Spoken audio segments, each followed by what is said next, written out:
जी, पाकिस्तान और भारत के दरमियान 2003 की जंग बंदी का जो माहदा है, उसकी जो तजदीद हुई है दोनों मुल्कों के दरमियान, इस वाक़े को आइसोलेशन में नहीं देखा जाना चाहिए। ये इस खित्ते में बदलती हुई सियासी और सफारती रुतों का एक इशारा भी है, बदलते हुए मौसम का एक इशारा भी है, और ये इस बात का सबूत भी है कि दोनों मुल्क तवील मारा मारी के एक दौर के बाद एक बार फिर इस नतीजे पर पहुँचे कि अमन के सिवा दुनिया में बाइज़्ज़त तौर पर, बावकार तौर पर और दायमी अंदाज से ज़िंदा रहने का और कोई तरीक़ा नहीं है। अमन की इस ख्वाहिश का जो इजहार और एहसास है, वो जंग बंदी के माहदे की इस तजदीद में भी मिलता है। हकीकत ये है कि पाकिस्तान और भारत के दरमियान जो एक लड़ाई चल रही है, इसकी कुछ बुनियादें हैं, इसके कुछ जवाज़ हैं, इसके पीछे तारीख़ का एक बोझ है, तारीख़ में बड़ी दूर तक इसकी जड़ें गहरी और पेवस्त हैं। और ये जो कशीदगी चल रही है दोनों मुल्कों के दरमियान, इसका जो सबसे बड़ा और पहला विक्टिम जो है वो कश्मीर का आम आदमी है।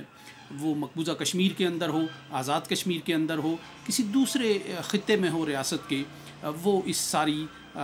मारा मारी का, इस लड़ाई का, इस कशीदगी का पहला शिकार है। और फितरी तौर पर जो किसी हादसे का, सानहे का पहला शिकार होता है, उसकी ख्वाहिश ये होती है कि वो उन हालात से बाहर निकले, हालात के उस चुंगल से, हालात के उस दलदल से बाहर आए। तो इस लिहाज से मैं समझता हूँ कि कश्मीरियों से बढ़कर अमन का ख्वास्तगार कोई भी इस खित्ते में नहीं हो सकता, क्योंकि उन्होंने सफ़र किया है, वो सफ़रर्स हैं। उन्होंने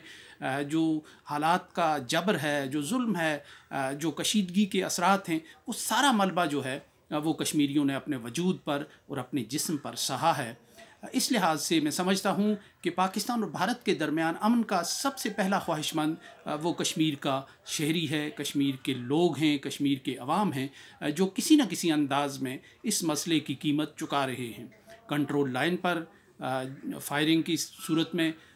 उसका शिकार जो है वो कश्मीर का आम आदमी बनता है, जिसका सियासत से कोई ताल्लुक़ नहीं होता, जिसका इस सारी सूरत हाल के पैदा करने में उसका कोई ताल्लुक़ नहीं होता।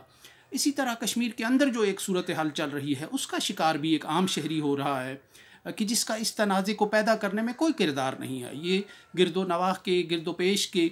जो किरदार हैं, उन्होंने ये सारा मामला और बखेड़ा जो है शुरू किया है, जिसका शिकार अब कश्मीरी हो रहे हैं।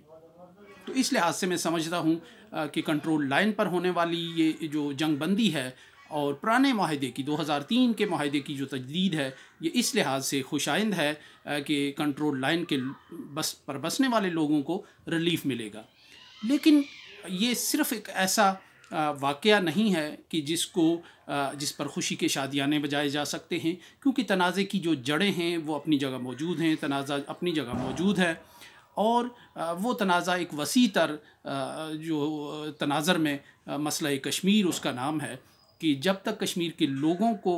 इस सारी सूरत हाल में एक अहम स्टेक होल्डर समझ के इस सारे मामले में शरीक नहीं किया जाता, मैं समझता हूँ तारीख़ का सबक ये है और तारीख़ की मिसाल ये है कि ऐसा पीस प्रोसेस फिर नतीजा खेज़ और बारावर नहीं होता।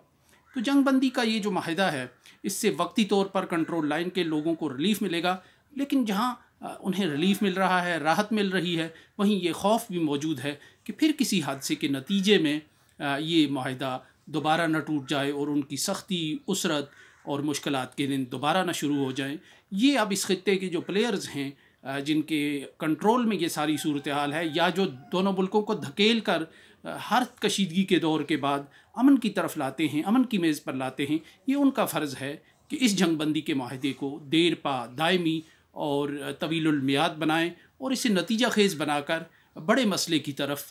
पेशकदमी करें।